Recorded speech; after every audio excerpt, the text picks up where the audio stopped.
আমি অ্যাডভোকেট মোস্তাক খান, জঙ্গিপুর কোর্ট।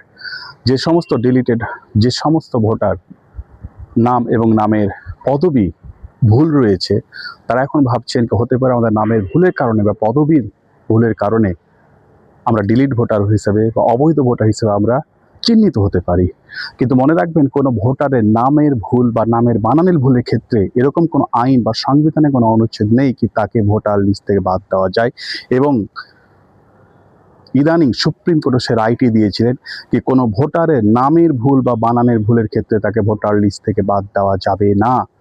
একজন ব্যক্তি যার নামের টাইটেল ভুল ছিল, যার নাম শেখ, আমি টাইটেলটি বলছি, আর শেখ কোনো ডকুমেন্টে ছিল শেখ SK এবং অন্য ডকুমেন্টে ছিল শেখ SHEIKH, সেই ব্যক্তিটির নাম অ্যাডজুডিকেশন থেকে ডিলিটের জায়গায় তুলে দেওয়া হয়েছিল। সেই ব্যক্তিটি যখন সুপ্রিম কোর্টে আপিল করলেন এবং সুপ্রিম কোর্ট ট্রাইব্যুনালকে আদেশ দিলেন তার নথি ভেরিফাই করার জন্য, ট্রাইব্যুনাল যখন সে ব্যক্তিটি নথিপত্র ভেরিফাই করতে শুরু করলেন এবং কমিশনে জানতে চাইলেন সে ব্যক্তিটির নাম কী কারণে বাদ দেওয়া হয়েছে, কমিশন সদুত্তর দিতে পারেননি।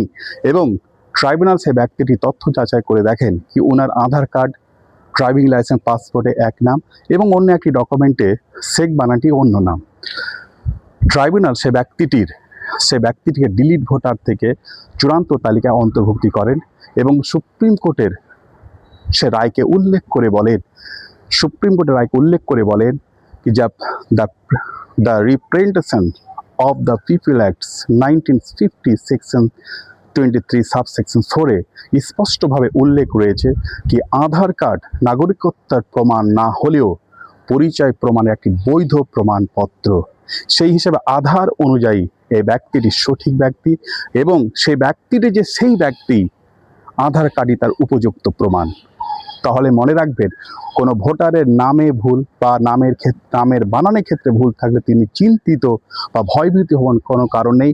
আইন বা সুপ্রিম কোর্ট সেই নামের ভুল বা নামের বানানের ভুলের ক্ষেত্রে আপনাকে শেল্টার নিরাপত্তা দিয়েছে। মনে রাখবেন, নামের ভুল বা নামের বানানের ভুলের ক্ষেত্রে কোনো ভোটারের নাম ডিলিট হতে পারে না। এই মেসেজটি সবার কাছে শেয়ার করে একটু জানিয়ে দিন। ধন্যবাদ।